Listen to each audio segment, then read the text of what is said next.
to the Beamy Life. So this morning I randomly decided that I wanted to do a day in the life as a sales engineer because I'm currently a sales engineer. Previously, I graduated from biomedical engineering about 2 years ago, and before this I was working in regulatory for medical devices industry. So always in the medical device field, and just 4 months ago I decided to switch. Anyway, we'll talk more about it throughout the day. But yeah, I'm now a sales engineer, and I know when I was looking into becoming a sales engineer, I was trying to find videos on YouTube to figure out what it was. So I figured today I would do a video to kind of show you my day. I work remotely from home, but I'll let you know more details throughout the day. So make sure to stay tuned and welcome to the video. So first thing we gotta do is let this guy out of his crate. He's mad because it's late and he's been in the crate for a while. Oh, hello. Good morning.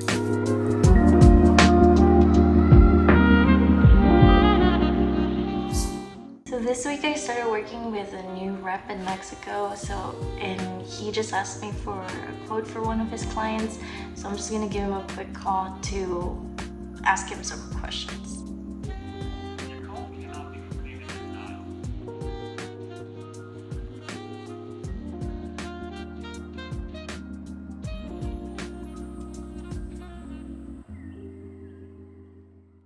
I just wanted to talk a little bit more about what being a sales engineer is, because I know when I first started looking into it, I really didn't know what to expect.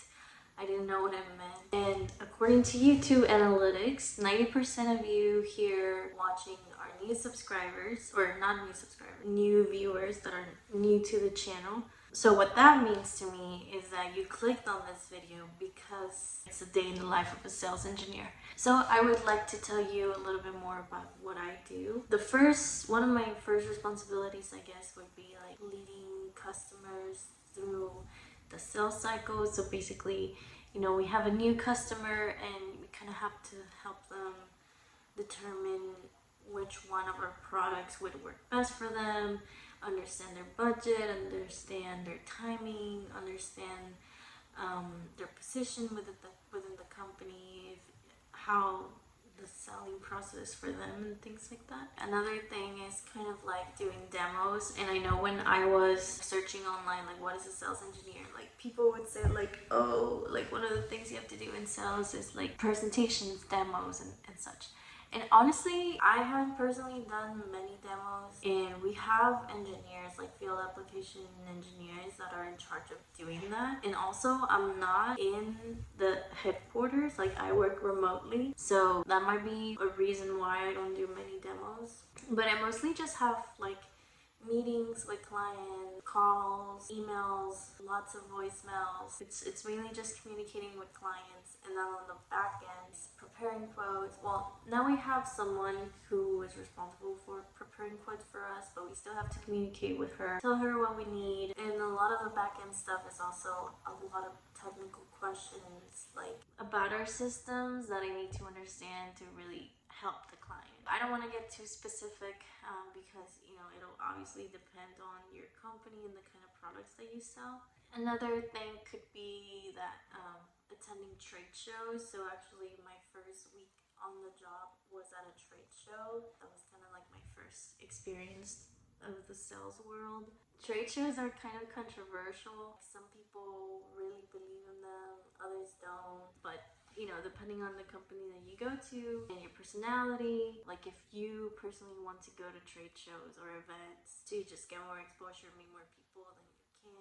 Another responsibility is just kind of maintaining whatever kind of CRM your company has. So a CRM is a customer relationship management system. So it's kind of like a software website where you kind of see all the deals that you're working on, what different stages each deal is on, and it's just good for task management, reminders, things like that. And then lastly, I would say what makes it a sales engineer, not just a sales, is that you are selling complex products or complex solutions. don't have to be an engineer, but I know it's preferred, at least in most cases. But in my job, at least, you do have to communicate with the engineering team, especially if you're providing custom solutions that are not just off the shelf. You kind of have to create a solution for the specific client. I don't know, I'm kind of biased to say that you don't really need it just because I'm a biomedical engineer by training, so all my career everyone always said like, biomedical is not really real engineering, like mechanical or electrical. And I see what they're saying. I'm like, I don't have the heavy mechanical electronic knowledge, so I still have the ability for developing solutions, solving problems, things like that. So yeah, that's pretty much it. I know another question that I had when I was considering this job was, what about the salary, right? From my understanding, most sales engineer or technical sales positions give you like a base salary.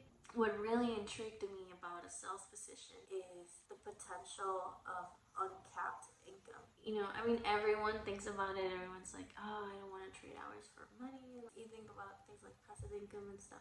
But in sales, like, it's really not about the time. It's just like how many you sell. Basically, your salary will be a mixture of your base salary plus your commission. And the commission percentage will depend on every company. But I would say on average, it's like 3 to 5% commission depending on the company, depending on the different levels of commission that they have. I thought I would share with you because I'm sure that's something that everyone is curious about. Now I've gotten to talk to a lot of salespeople, especially like distributors and reps, because they mostly work on 100% commission. Like, they don't get a salary, so they have to sell. And when I talk to them, they're always like, oh, sales is like the best decision I've ever made. It's been really rewarding. I would recommend it. It's definitely not for everyone. I think I've liked it so far, but I don't know if I'm good at it, to be honest. I'm still working on it, still trying to decide. I like the idea of helping people. I like the idea of consulting, and I was a consultant before, so I do like consulting and helping bring solutions to people. Even though I'm an introvert, because in the beginning I would have to call people, schedule meetings, and I would always be nervous. But every time I met with someone, like at the end of the meeting, I would be like, I feel so happy that I met with them. They're awesome people. They seem so nice. Little by little, I've been kind of getting rid of that anxiety, nervousness, and like meeting new people. 95% of the time, it turns out that the person on the other end is like super nice. That's something to keep in mind if maybe you're an introvert and you're like having second thoughts about going into sales. But I think it's worth the try for anyone who considers trying it. I think it's worth the shot. You can't lose anything. I think you would lose more and not try it. So yeah, that's my advice, I guess. And for those of you who are not new to the channel, you're probably in the BME field. You're probably studying BME or graduated from BME or something related. I did want to kind of touch base with you guys, kind of follow up and update everyone on what's going on in my life. So obviously, now that I'm not in the medical device industry, I changed to a sales position. A lot of people ask me like, why did you leave the medical device industry? How did you go from regulatory to sales? Because like, they're nothing alike, right? And I just wanted to say, because I know this channel is dedicated to encouraging people to pursue BME, because I believe it is an amazing degree and career to pursue, especially the medical device industry. I love it. So I just wanted to let everyone know that it wasn't that I wasn't feeling fulfilled in the medical device industry / regulatory, because I was. I loved my job before this. I really did. And I actually still kind of do it on the side, kind of like as a self-employed / independent QA / RA consultant. So I do that on the side. I'm currently helping one medical device startup, kind of just like keeping up with their quality management system. So it is something that I love, and it is something that I enjoyed, and I'm still doing it. I don't let it interfere with my full-time job. But I just wanted to make that note just to not make people feel like, oh wait, she's promoting the BME life and she's promoting BME degrees, but she's not in the field. Like, that's confusing. So yeah, I just wanted to mention that it was kind of an opportunity that came up out of nowhere. It was a door that opened because of my channel. It kind of led to me starting a sales job, which is something that I would have never considered. Like a year ago, I would have never imagined I would be in a sales job. And like I said before, it was just something that I thought would be dumb not to try. I thought the potential was really great, so I just wanted to take it, and that's why I left my regulatory full-time job. But again, I do still do it on the side. I do enjoy it. I still get to work with medical device companies sometimes, so that's a plus. But I just thought this was a door that would open the sales world for me. But I just didn't want to tell people why I switched. It wasn't that I didn't like the industry. I still think it, medical device industry, regulatory consulting, it's amazing. But I just wanted to try it. Really, that's it. Another update too is that getting married kind of soon. So it's just been very, very busy. New job, wedding planning. So yeah. Back to work, I really just have to send emails, like follow up with people, follow up with my deals, calling them, emailing them, and then yeah, just really follow up with people. So a lot of my deals are with companies like all over the world, really. Mostly in the US, but it can be anywhere outside too. But recently I started getting some deals that are kind of local to me. So I'm in San Antonio, Texas, and I have a few deals. I mean, a couple like in San Antonio, and then a couple more in Austin, and then like one in New Braunfels, which is like in between Austin and San Antonio. So today we're actually gonna go visit the New Braunfels client. It's not a must do, but I rarely get deals that are local to me, so I just really want to take advantage of those that are. A question you might have if you're interested in sales is like, oh, is it a lot of like visiting customers and stuff?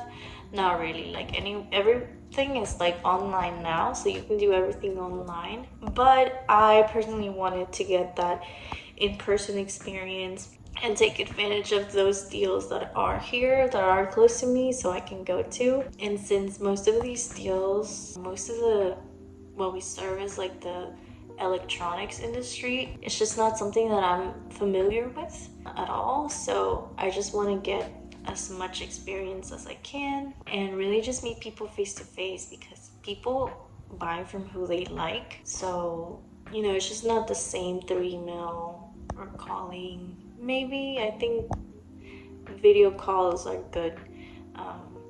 Maybe phone calls too, but there's nothing like meeting people in person. And just for me, it just made sense because I wanted to learn more about the industry, what the facilities look like and things like that. Anyway, we're gonna go visit them again today. I'm just gonna pick up something from them to go ship to our headquarters in California. So yeah, I'll bring you along with me for that.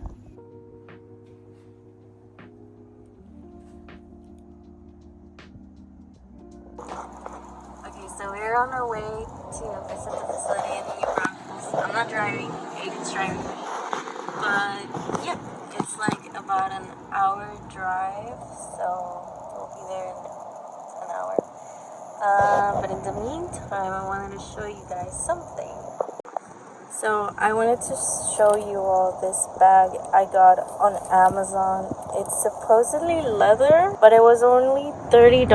So I kind of doubt that it's leather, but it's honestly super nice. Like, it's super big. This thing, it's like super comfortable for carrying it.